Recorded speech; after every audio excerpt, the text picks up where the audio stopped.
of course, welcome back to the Influencer Club. And I know today may have a bit of a strange title. Let's make soup. So, I'm going to tell a story about making soup. And the moral of the story will become obvious when I get to the end of it. Okay. So, you want to make soup, and we're going to make chicken noodle soup. So, how do we make chicken noodle soup? We go in the kitchen. Step one. Kind of important step there. Step one. Go in the kitchen. And we start looking for all the ingredients that we need to make soup. We find the carrots. We find the onions. We find the celery. And a big pot to put the soup in. Okay, well, here's what we don't find. I don't know about you, but chicken noodle soup has to have noodles, and it has to have chicken. So we don't find those things in our kitchen today. Okay, so it means we have to go to the store and get them. Well, along the way, you start to think about, hey, well, what else I like in my chicken soup, because I have to go to the store and get stuff anyway. Well, I like peas, I like corn, I like yams in my chicken noodle soup, especially if I'm making it from scratch.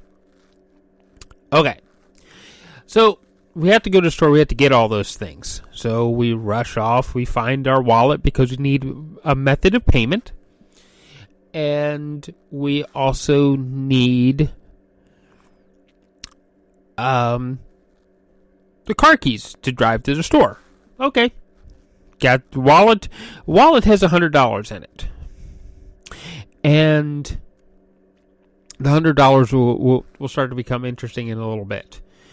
So, wallet has $100 in it, and we have our car keys. Okay, let's go to the car. Start the car up. Vroom! The car starts up, and we're ready to go. Crap, we don't have enough gas to get to the store. So we have to stop past the store. Well, geez, at today's gas prices at $1.50 some a liter, enough fuel to get to the store and back home again to make our soup. Well, we're going to have to put $50 worth of gas in. Oh, well, wait a second. That cuts down on some of the amounts of ingredients that we can get to make our soup because we only have $50 left. Okay, fair enough. You know what? It's still going to be a great soup. We just won't be able to make quite as much of it, so there won't be any leftovers. I'm sure that's fine with everybody's out there, right? You know, at least we have one great meal of soup. Yay! So, we get to the store, we buy all of our ingredients, and we find everything, and we run back to the car. We pay for it, we run back to the car, we get ready to start the car. Car won't start. Oh. Didn't think that the battery would die on us, did we? So we have to... Well, let's make a phone call. We'll call, depending on where you are on this planet, Auto Club, BCAA, AAA, CAA, however you want to describe this auto club that will actually come and jumpstart your car so you can get home and make soup. Oh, wait a second. There's another problem that pops up. It's going to take them 2 hours to get to you because they're busy because the weather is cold out and there's snow. Okay. So they're out towing other people around or jump-starting other people. Okay. So you're going to have to wait 2 hours. Okay. Well, passerby comes along. And, hey, passerby says, hey, you know what? I own a taxi company. I can have one of my guys come over here and give you a jump start, if that's okay. Well, you look at them and it's like, well, I already called the auto club and they're going to send a tow truck out with jumper cables and a booster box to get me started. It's going to take them about 2 hours. Well, see, that's 2 hours taken away from you being able to make your soup. Everybody knows it takes time to make good soup, right? Okay. So you told the guy that, no, I'm not going to do that because, you know what, a taxi driver isn't a professional mechanic, so forget it. No, I need to have a professional mechanic jumpstart my car, or else something really bad could happen, right? Okay.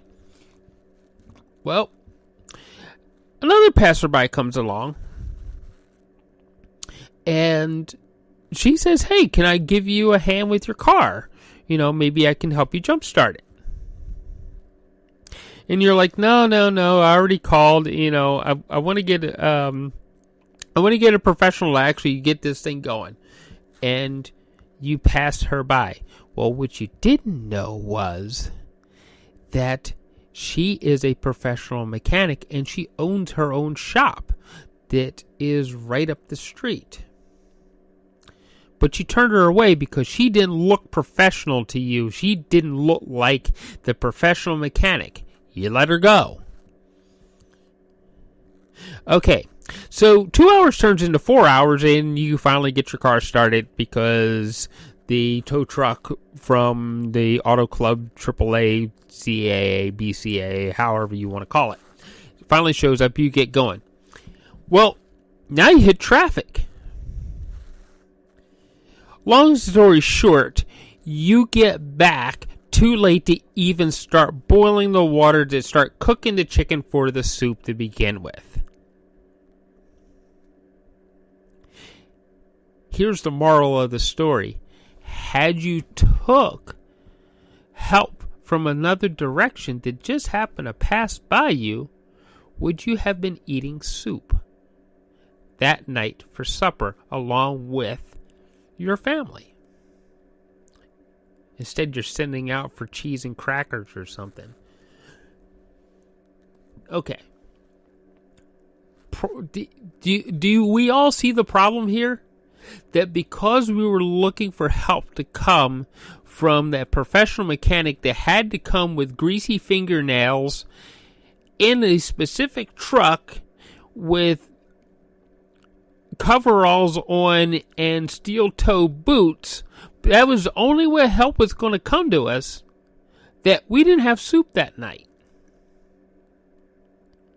My question to you is this.